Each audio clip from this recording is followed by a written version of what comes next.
Hey, what's up, everybody? Video 44 coming at you with another video. All right, so I want to comment on what the investigation is on Joel Embiid.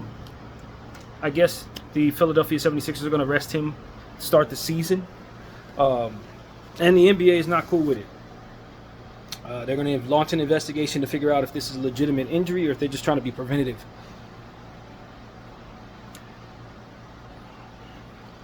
This is a tough situation because in trying to crack down on this process,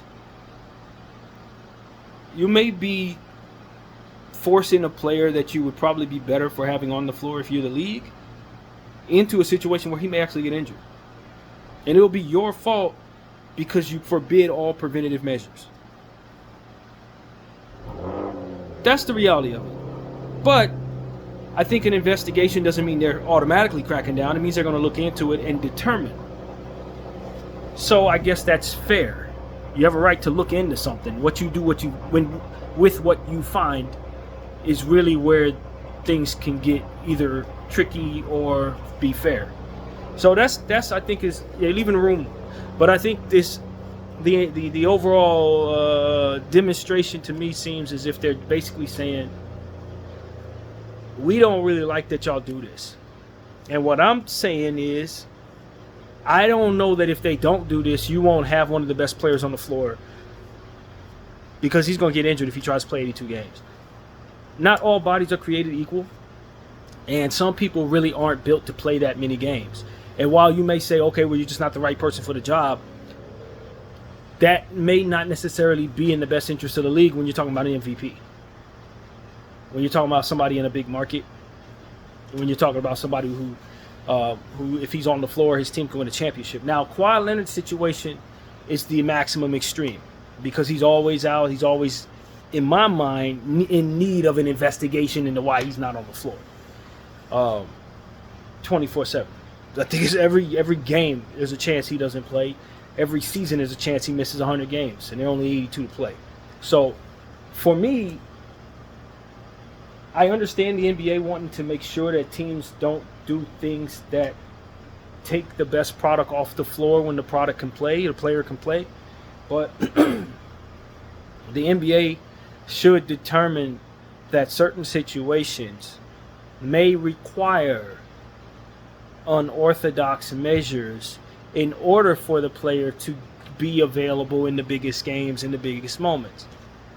And if you demand everybody play 82 games, some of them will only be able to play 32. But if you allow teams to figure it out, however that looks, maybe you could squeeze 72 out of them guys, 62 out of those guys. And is that not better for the league? So that's my point of view. I just don't know if the league is not getting in their own way. In this case, with a player that's very important to your league. And so that's my thing. A guy like Joel Embiid, I don't think that it's probably the worst idea to sit him back-to-backs. I think this all stemmed from him essentially saying that for the rest of his career he never is going to play back-to-backs. That was a quote that I saw somewhere that he said a couple days ago, like, I'm never going to play back-to-backs. That's probably prompted this, if I'm being completely honest. I think that's exactly what prompted this. But, like, if you ask him to do too much, isn't it already proven that it's not going to work for him? So what are we essentially saying? Get out there, get hurt, and we're satisfied with that, NBA? Because I think that if there's a way to be preventative in doing so, you got to figure it out. Now, I word it that way because I don't know that sitting guys is the right way to prevent injury. I don't necessarily know that. I'm of the mindset that a lot of athletes need to be consistent. I've heard LeBron James mention for himself, he wants to play all games. He doesn't think load management is really an effective way to prevent injury in his case. I happen to find that in mine as well. If I'm consistent in what it is I'm doing every single day, the more likely I'm able to prevent injury.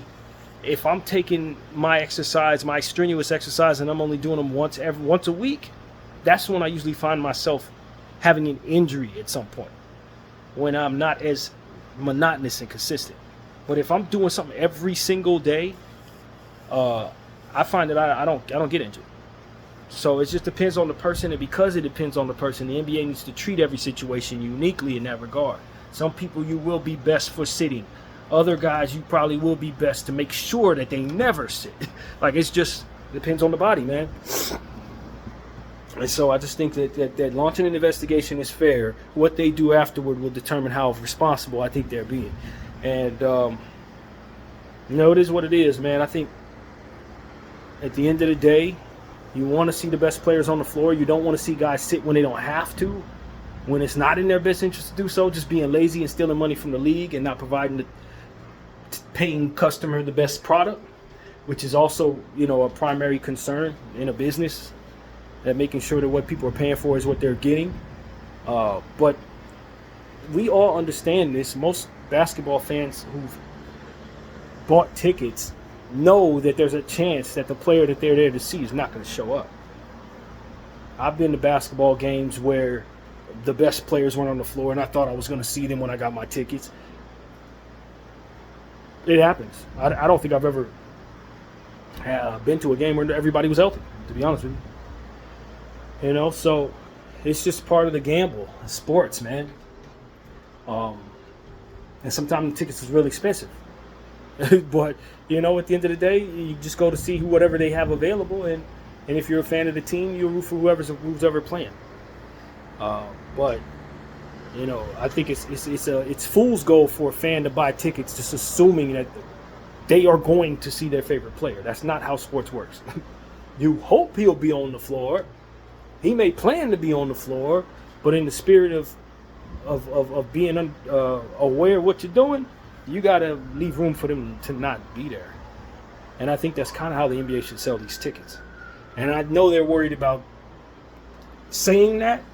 They're just hoping people understand that so they don't have to promote it that way.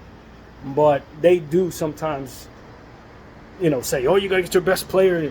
LeBron James coming to town. I remember watching some highlights from different markets. Not highlights, but commercials from different markets. And you get a full package. If you spend $3,000, you get the Laker game with LeBron James. You get the Dallas game with Luka Doncic. It's like you're showcasing these people as a means of selling these tickets, which can force you into these type of things that we're talking about here.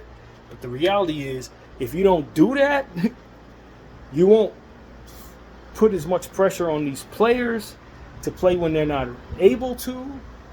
You allow them to probably put themselves in the best position to be more healthy if you just let them do what's best for their bodies.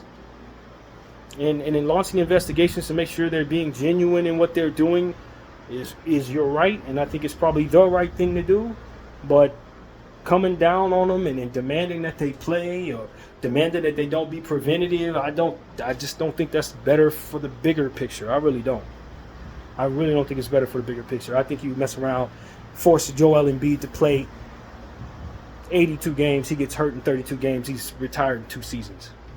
Maybe don't force him to do that, and you might be able to squeeze 5 more seasons out of this guy. You know what I'm saying? Just give it some thought, NBA. That's my point of view. But that's pretty much what I got to say, man. BDL 44. I thank y'all for watching. I'm out.